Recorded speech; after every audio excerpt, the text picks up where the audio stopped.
Hola, soy el pastor Sergio Luis Slavin de la Primera Iglesia de la Unión Evangélica en Corrientes y quiero compartir con ustedes en este día la meditación de la palabra del Señor.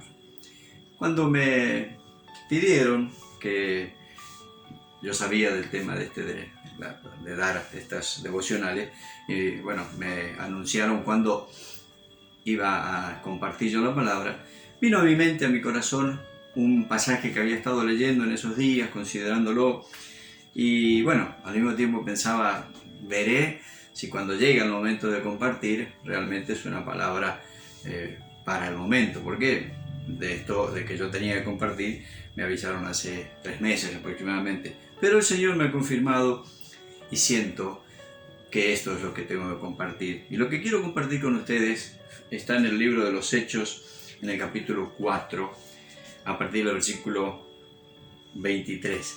Previo a esto, los apóstoles habían hecho, por medio del poder del Señor, una sanidad milagrosa de aquel paralítico que estaba sentado frente al templo que se llamaba La Hermosa, y Pedro le dio una palabra y le dio la sanidad en el nombre de Jesús. Luego los sacerdotes, los saduceos, se enojaron y comenzó la persecución con la iglesia. Notablemente la persecución comenzó por los religiosos, no por el gobierno político, sino por los religiosos, que no querían que se predicara en el nombre de Jesucristo ni que se anunciara la resurrección.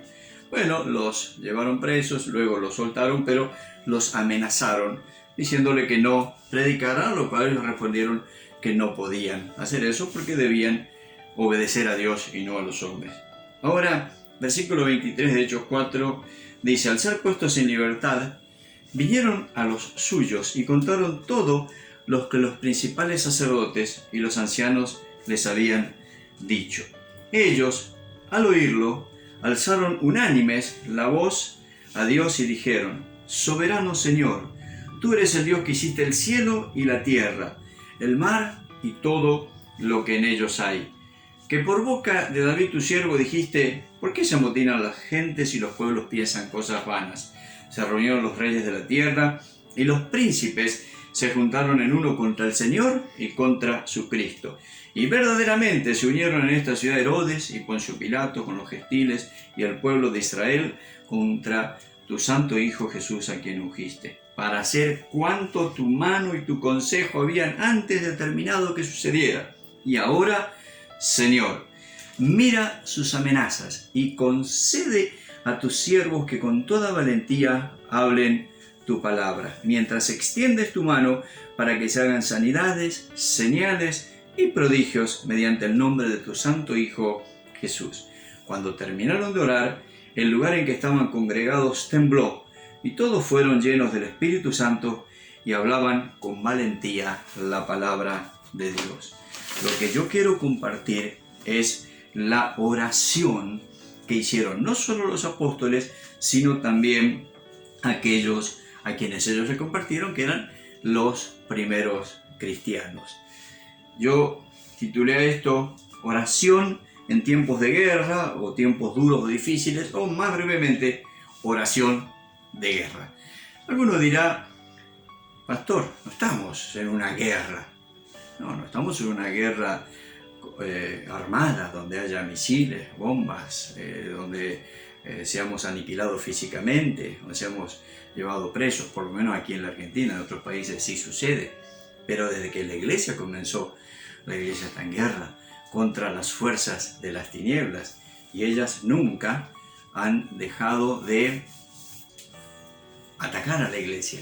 Hay una guerra declarada por el enemigo contra la iglesia y por la iglesia contra el pecado. Por eso nuestra misión es extender el reino y seremos atacados. Ahora, siempre van a suceder estas cosas. Ustedes dirán otra vez: no, pero no veo yo una situación tan grave de guerra. ¿No la ves en el sentido de que no te cierran el templo? No me refiero a esto de que ahora sí han estado cerrados por tema de la pandemia, de la cuarentena. Me refiero a que no nos cierran los templos, no nos destruyen los templos. Cuando yo estuve hace 25 años en Cuba, un viaje misionero, recuerdo de los templos, muchos templos estaban cerrados por el gobierno.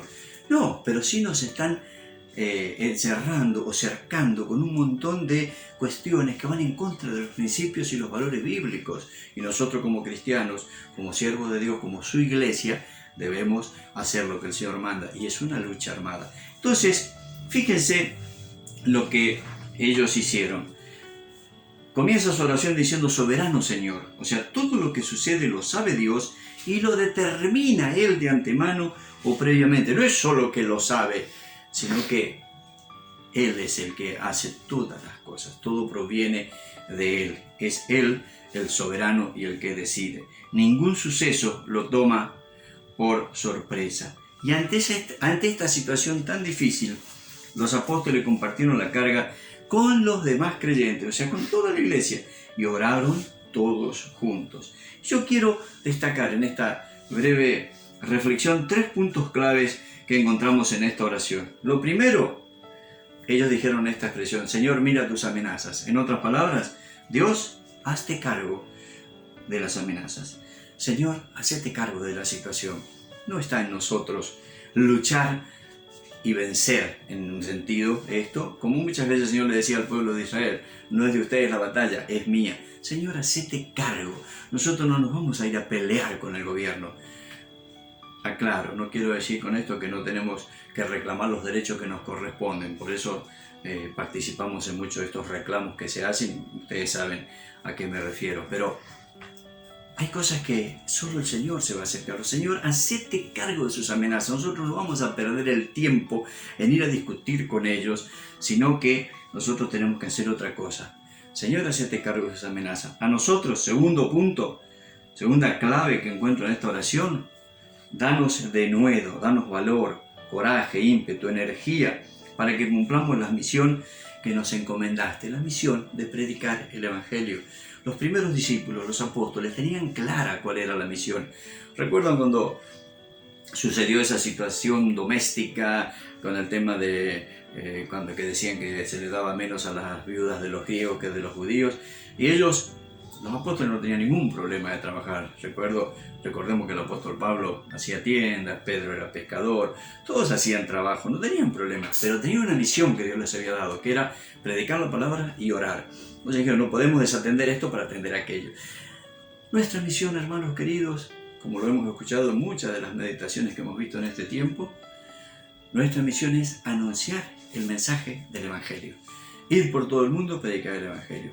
Todo poder me ha sido dado, por lo tanto ustedes van y hacen discípulos a todas las naciones, enseñándoles todo lo que les he mandado. Esa es nuestra misión, esa es la que nosotros tenemos que cumplir: extender el reino, predicar a tiempo y fuera de tiempo, como decía Pablo a Timoteo.